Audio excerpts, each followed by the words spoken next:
Assalamualaikum warahmatullahi wabarakatuh.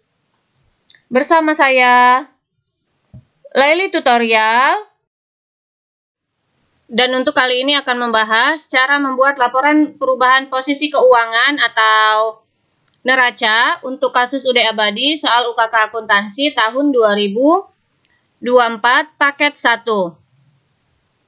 Di dalam membuat laporan perubahan posisi keuangan atau laporan neraca, di sini kita mempunyai aset. Aset ini terdiri dari current asset dan fixed asset. Lalu di pasiva kita mempunyai liabilities. Untuk liabilities ada current liabilities dan long term liabilities. Dan ditambah lagi ada equity atau modal. Data-data yang diperlukan untuk membuat laporan perubahan posisi keuangan atau laporan neraca ini, kita ambil dari neraca lajur. Di dalam neraca lajur yang diambil untuk membuat laporan neraca, yaitu kita mengambilnya di kolom neraca. Akun-akun yang ada di kolom neraca ini dan angka-angka yang ada di kolom neraca inilah yang akan kita ambil dan kita masukkan ke dalam laporan neraca. Yaitu akunnya dimulai dari cash in bank sampai dengan dadang capital.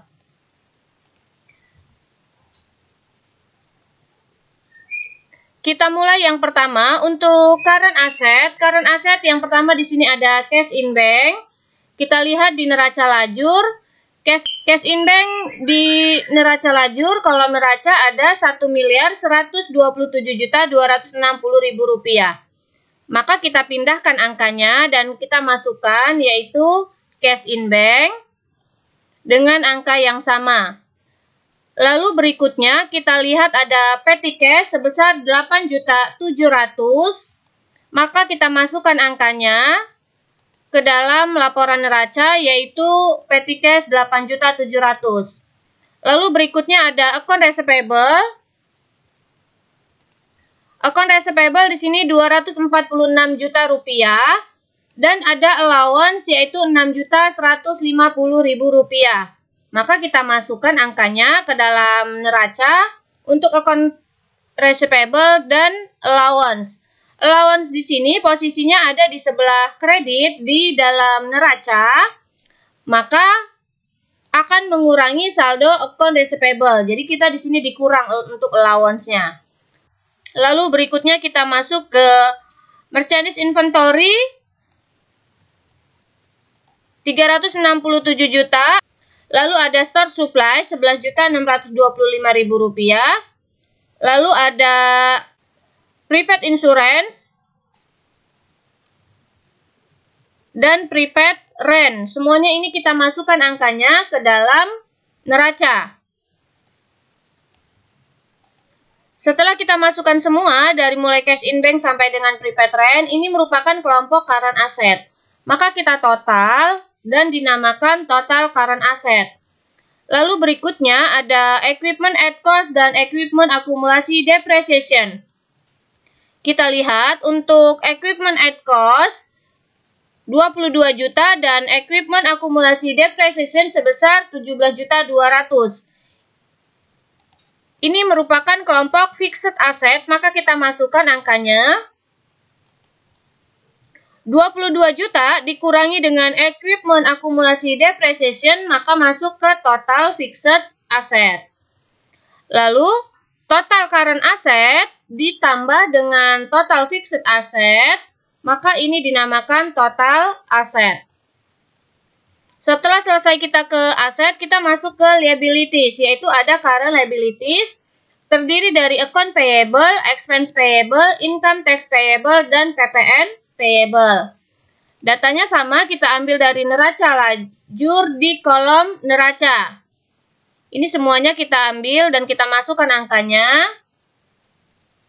yaitu dimulai dari account payable sampai dengan income tax payable. Dan kita isi angkanya. Dan ini semua termasuk kelompok current liabilities. Lalu kita jumlahkan, maka dinamakan total current liabilities. Lalu kita masuk ke long term liabilities, ada Bank BRI Loan. Kita lihat di neraca lajur. Untuk Bank BRI Loan ada sebesar 150 juta rupiah. Maka kita masukkan angkanya ke dalam neraca, yaitu Bank BRI Loan. Maka ini karena cuma ada satu, masuk sebagai total long term liability.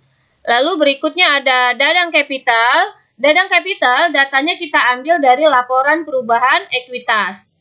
Jadi sebelumnya saya telah menjelaskan cara membuat laporan perubahan ekuitas, yaitu untuk mengetahui berapa jumlah Dadang Capital akhirnya atau modal akhir untuk Dadang Capital per 31 Desember tahun 2022.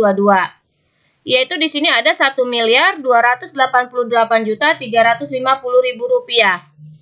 Maka kita masukkan angkanya. Setelah selesai, kita tambahkan total current asset ditambah dengan total long term liability dan Dadang Capital kita tambahkan, ini dinamakan total pasiva. Total aset dan total pasiva harus balance angkanya, dan bisa kita lihat ini balance 1.796.985.000 rupiah.